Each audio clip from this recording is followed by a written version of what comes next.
Water மெலனில் நம்ம பார்க்குறோம். இப்போ இதுதான் இந்த கெமிக்கல் வந்து அதை கலக்குவாங்க தண்ணியில். இதில் பார்த்தீங்கன்னா சும்மா துளி அளவு போட்டால் கூட போதும், ரொம்ப கூட வேண்டாம். சும்மா சிறிதளவு போட்டாவே அந்த கலர் பார்த்திங்கன்னா அப்படியே ஃபுல்லாக வர ஆரம்பிச்சிடும். அப்படி போகிறப்போ பார்த்திங்கன்னா இந்த மாதிரி சிரிஞ்சஸ் அவங்க யூஸ் பண்ணுவாங்க. பழங்கள் வந்து பார்த்திங்கன்னா இப்படி இருக்கும். இப்போ நார்மலாக எல்லா பழத்துக்குமே அவங்க போடுவாங்க அப்படின்னா கண்டிப்பாக போட மாட்டாங்க. ஏன்னா இப்போ வந்து அவங்க வந்து செலக்ட் பண்ணிவிடுவாங்க, இன்றைக்கி எத்தனை பழம் வியாபாரம் ஆகும். ஒரு 4 பழம் 5 பழம் ஆகிற மாதிரி இருந்ததுன்னா அந்த பழத்துக்கு மட்டுமே அவங்க யூஸ் பண்ணுவாங்க. ஸோ அப்படி இருக்கிறப்போ இந்த மாதிரி பெரிய சிரிஞ்சஸ் இருக்குது பார்த்திங்களா. இந்த சிரிஞ்சில் வந்து பார்த்திங்கன்னா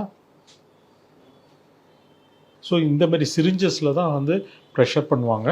இந்த மாதிரி சிரிஞ்சஸில் எடுத்துகிட்டு இந்த மாதிரி நீடில்ஸில் வந்து அவங்க என்ன பண்ணுவாங்கன்னா மேக்ஸிமம் இந்த டிஷ்யூலேயே நீங்கள் பாருங்கள் எவ்வளோ கலர்ஸ் வருதுன்னு.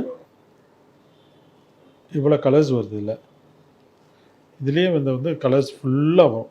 ஸோ இவங்க என்ன பண்ணுவாங்கன்னா நார்மலாக இந்த மாதிரி பழங்கள் எடுத்துகிட்டு இது ஃபுல்லாகவே உள்ளே விட்டுடுவாங்க. இப்படி அழகாக விட்டுட்டு மெதுவாக அவங்க வந்து ப்ரெஸ் பண்ணி விடுவாங்க. அவ்வளோ சீக்கிரத்தில் போகாது, மெதுவாக கொஞ்சம் கொஞ்சமாக அவங்க வந்து பழத்தை வந்து உள்ளே விட்டுடுவாங்க.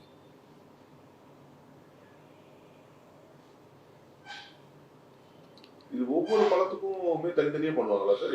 ஆமாம், ஒரு பழத்துக்காகவே பண்ணி வச்சுடுவாங்க. அப்படி சில வியாபாரிகள்லாம் பார்த்தோம்னா அவங்களுக்கு தெரியும் எவ்வளோ பழங்கள் போகுது அப்படின்னு சொல்லி, இது அப்படியே உள்ளே விட்டோம்னா அப்படியே பண்ணிக்கலாம். இது ஒரு மெத்தடு.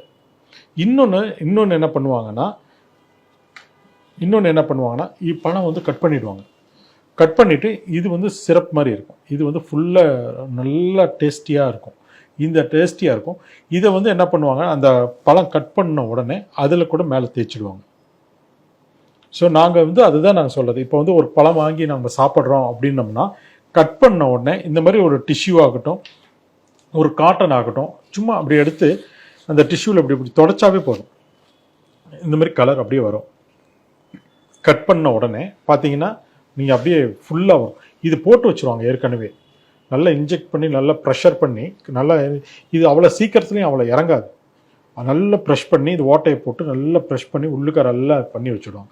ஸோ அது இப்போ கட் பண்ணுறப்போ பார்த்தோம்னா இந்த கலர் இவ்வளோ ரெட்டு இருக்குது பார்த்தீங்களா, இந்த ரெட்டு அது கலந்து கரெக்டான ஒரு பதமான கலருக்கு வந்துடும். ஸோ அந்த பழத்தை எடுத்து நம்ம சாப்பிட்றப்போ பார்த்தோம்னா அவ்வளோ டேஸ்ட்டாக இருக்கும் இந்த கலர்.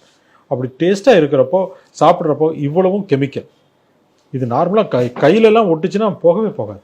இப்போ ஜூஸ் கடைகளில் வந்து கிடைக்கக்கூடிய ஜூஸ் கலராக இருக்கிறதுக்கும் இது ஒரு காரணம்னு எடுத்துக்கலாம். இந்த கலர் யூஸ் பண்ணுறாங்க என்னன்றது தெரியாது, அது வேறு, அது கம்ப்ளீட்டாகவே அது வேறு மாதிரி இருக்கும்.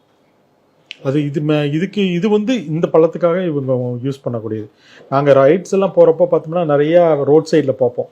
இது மாதிரி இருந்து எத்தனையோ எல்லாம் அங்கேயே தூக்கி போட்டு அடித்து உடச்சி இந்த பழத்தெல்லாம் வேஸ்ட் பண்ணி குப்பையில் கொண்டு போய் இப்போ தான் போட்டுட்டு போவோம். இவ்வளோ பேர் அவங்களுக்கு அங்கேயே ஃபைன் போட்டு நாங்கள் அங்கேயும் அவங்க மேலே கேஸ் எல்லாம் நாங்கள் நிறைய ஃபைன் பண்ணியிருக்கோம்.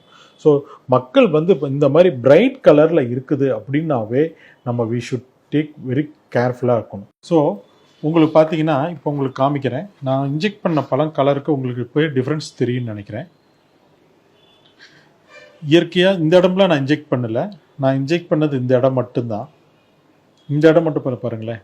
ஸோ இவங்க என்ன பண்ணுவாங்க, இந்த மாதிரி ஃபுல்லாக வந்து சில டைமில் அது வந்து கீத்து போட்டு இந்த கலர் பாருங்கள், எதாவது டிஃப்ரென்ஸ் தெரியுதா? ஆனால் கொஞ்சம் ப்ரைட்டாக தெரியும். ஆனால் நாங்கள் என்ன சொல்கிறோன்னா இப்போ என்ன இந்த மாதிரி டிஷ்யூ எடுத்துக்குங்க. இந்த டிஷ்யூ பாருங்களேன், இப்போ வந்து இயற்கையாக இந்த இடத்துல தொட்டோம்னா அது இயற்கையானோடது தான் இருக்கும். அதே வந்து இந்த இடத்துல தொடுங்க பார்ப்போம். see the difference. இந்த கலர் பார்த்தீங்கன்னா இதில் உங்களால் அவ்வளோ சீக்கிரத்தில் கண்டுபிடிக்க முடியாது. இப்படி வச்சு தொட்டு எடுத்தீங்கன்னாவே போதும், அந்த கலர் அப்படியே வரும். இது வந்து இயற்கையாக இருக்குது. இந்த இடம் பாருங்கள், இந்த இடம்ல நான் எதுவுமே பண்ணலை. இந்த இடம் பாருங்கள், இந்த கலர் பாருங்கள். ஸோ ஸ்ட்ரிஞ்ச் ஃபுல்லாக இது பண்ணிவிட்டு மொத்தமாக ஃபுல்லாக லேயர்ஸாக அவங்க வந்து இன்ஜெக்ட் பண்ணிவிடுவாங்க. ஃபுல்லாக வந்து பார்த்தீங்கன்னா உங்களுக்கு தெரியாது, அவ்வளோ சீக்கிரத்துலேயே உங்களுக்கு தெரியாது. ஸோ அதனால தான் இந்த மாதிரி டிஷ்யூ வச்சுக்கோங்க, இல்லை ஒரு காட்டன் பீஸ் வச்சுக்கோங்க. நம்ம சாப்பிட்டோன்னா இயற்கையாக பார்த்தோம்னா இந்த மாதிரி தண்ணி தான் இருக்கும். அதில் மேக்ஸிமம் இந்த ஃபுட் கலரிங்னு சொல்லக்கூடியது தான் வரும். பார்த்தீங்கன்னா இதில் பாருங்கள் எவ்வளோ கலர் இருக்குது. டேஸ்ட் டிஃபரன்ஸ் தெரியாது. டேஸ்ட் கண்டிப்பாக இது வந்து ஃபுல்லாக இந்த கலர் பார்த்தீங்கன்னா இந்த கலர் ஃபுல்லாகவே வந்து இனிப்பாக இருக்கும். இது வந்து நல்ல டேஸ்ட். கொஞ்சம் போட்டாலுமே இந்த இடம் ஃபுல்லாகவே பார்த்தோன்னா இனிப்பாக இருக்குது. சாப்பிட்றப்ப அவ்வளோ இனிப்பாக இருக்கும். நம்ம பாட்டு சாப்பிட்டுக்கிட்டே இருப்போம். ஓ நல்லா இருக்குது, நல்ல டேஸ்ட்டு இருக்குது அப்படின்னு சொல்லி. ஆனால் அது சாப்பிட்றது பூரா விஷத்தை தான் நம்ம சாப்பிட்டுக்கிட்டு இருக்கிறோம் நம்ம.